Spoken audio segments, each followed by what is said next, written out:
was in his late 20s when he went. And why he went to war is a question you could ask anybody about anyone.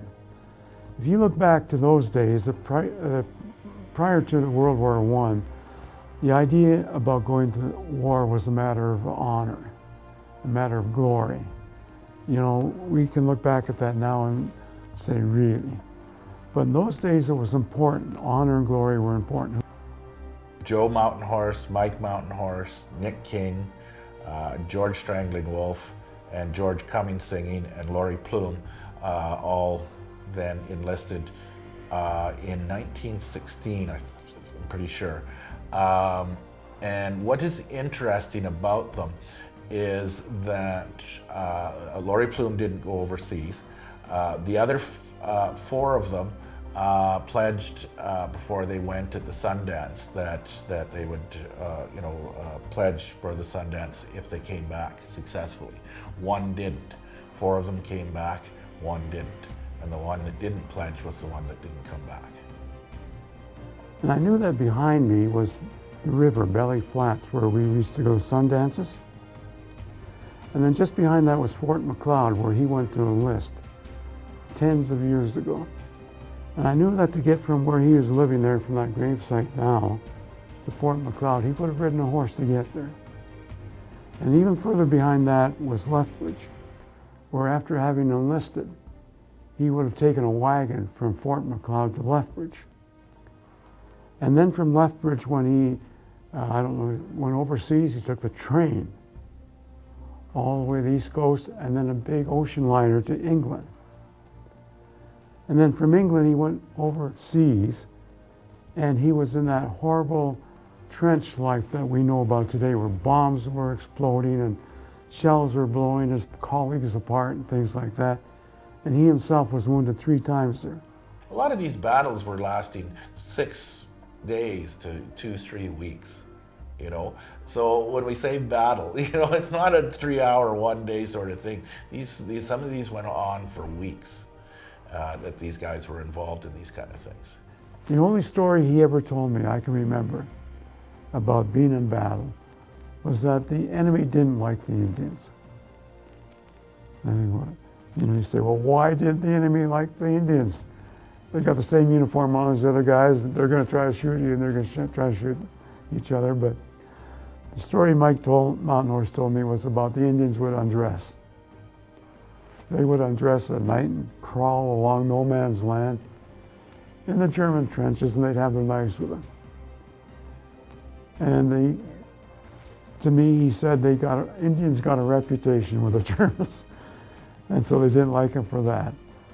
And that's the most violent thing that Mike Mountain Horse ever said to me. Mike, in his story, does give an indication that this pledge is what protected him.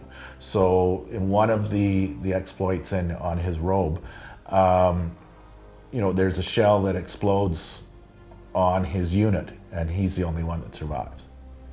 And then, as I mentioned, there's another one where they were searching a house, and after clearing out the house got shelled by Allied shells and collapsed.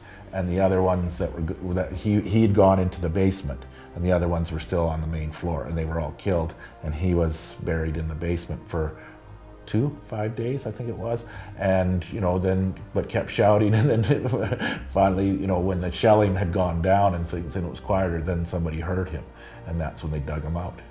Well, I wouldn't even call it a story room. No, they're war records, and they would be put on various items, most commonly robes, buffalo robes, but they could be put on teepees, shirts.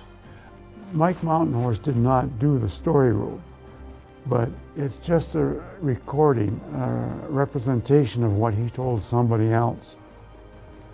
And it's about the size of, it's about 4 feet by 2 feet maybe. And it's broken into sections.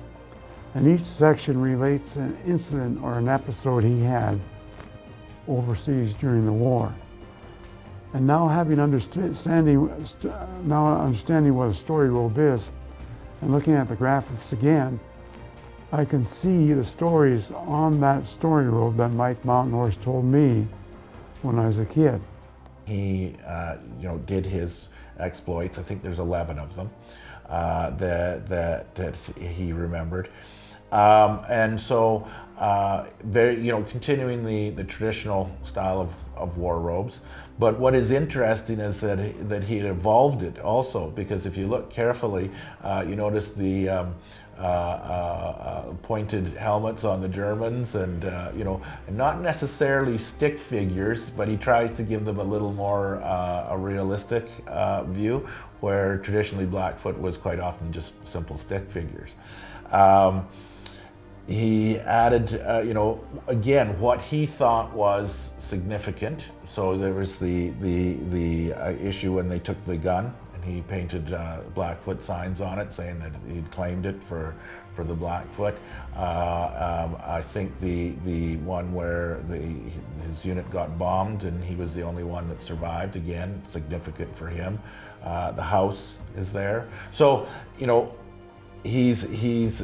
what's interesting about it is that, and this is very typical with Blackfoot robes, if he's not there to tell you what's going on in that, you don't know when it is.